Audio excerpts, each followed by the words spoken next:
నమస్తే, welcome back to my channel. ఈరోజు healthy బ్రేక్ఫాస్ట్తో మీ ముందుకైతే వచ్చేసా. రెసిపీ ఏంటో చూపిస్తా. రెసిపీ చూపించే ముందు మీకు ఒక విషయం చెప్తా. పిల్లలకైతే చాలా వరకు బ్రేక్ఫాస్ట్ అయితే స్కిప్ చేస్తారు. ఇది పెట్టి చూడండి, ట్రై చేయండి, చాలా యమ్మీగా ఉంటుంది. నేను సాసెస్ కానీ మయోనీస్ కానీ చీజ్ కానీ ఏం యాడ్ చేయట్లేదు, ప్లస్ హెల్తీ కూడా. ఒకసారి ట్రై చేయండి, ఓకేనా? ఇప్పుడైతే రెసిపీ చూసేద్దాం. ఫస్ట్ అయితే పన్నీర్ని చిన్న చిన్న ముక్కలుగా కట్ చేసుకొని అందులో కొంచెం సాల్ట్, పసుపు, కొంచెం కారం, మసాలా కూడా యాడ్ చేసుకోవాలి. యాడ్ చేసుకొని డ్రైగానే మ్యారినేట్ చేసుకోవాలి. మ్యారినేట్ చేసి పక్కన పెట్టి ఇప్పుడు ఒక ప్యాన్ పెట్టి ప్యాన్లోని కొంచెం బటర్ యాడ్ చేసుకోవాలి. బటర్ లేదు అంటే మీరు నెయ్యి వేసుకోండి, ప్రాబ్లం ఏం లేదు. ఇప్పుడైతే మ్యారినేట్ చేసుకున్న పన్నీర్ స్లైసెస్ని అయితే ప్యాన్ పైన పెట్టుకొని సిమ్లో పెట్టుకోవాలి. ఇప్పుడు పక్కన ఒక బౌల్ పెట్టుకుని అందులో కొంచెం వాటర్ వేసుకొని కార్న్ యాడ్ చేసుకోవాలి. నా దగ్గర ఫ్రోజన్ ఉంది, మీ దగ్గర రియల్గా దొరికితే రియల్గానే వేసుకుంటే బాగుంటుంది. అందులో కొంచెం సాల్ట్ వేసేసి 2 మినిట్స్ బాయిల్ చేస్తే కార్న్ బాగా బాయిల్ అయిపోతుంది.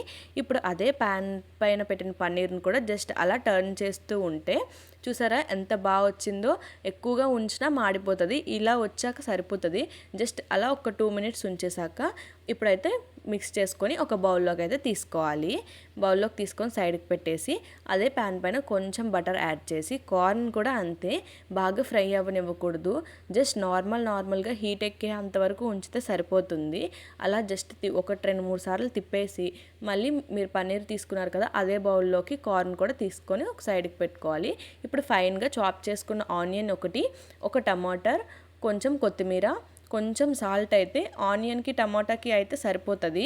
అంతకన్నా ఎక్కువ అయితే మళ్ళీ ఎక్కువ అయిపోతుంది. చిటికెడు పెప్పర్ పౌడర్ కూడా వేసుకొని బాగా అయితే మిక్స్ చేసుకోవాలి. మీ దగ్గర చిల్లీ ఫ్లాక్స్ ఉంటే వేసుకోండి, లేదు అంటే స్కిప్ చేసేయండి.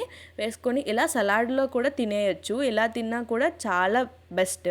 లేదు అలా తినలేదు అంటే అదే ప్యాన్ పైన కొంచెం బటర్ వేసుకొని, నేను తీసుకున్నాను బ్రౌన్ బ్రెడ్, ఆటా బ్రెడ్, దానిపైన ఇదంతా స్ప్రెడ్ చేసుకొని 2 వైపులా టోస్ట్ చేసుకుంటే చాలా క్రిస్పీగా యమ్మీగా ఉంటుంది. ఒకసారి అయితే ట్రై చేయండి, సూపర్గా ఉంటుంది. మా కన్వి పాపకైతే ఫేవరెట్ అంటే ఫేవరెట్, ఫుల్గా తింటుంది. మీరు కూడా ట్రై చేయండి మీ పిల్లల పైన, ఓకేనా? బాయ్. Subscribe my channel. నా రెసిపీ ఎలా ఉందో కిందన కామెంట్ చేయండి. Okay, bye.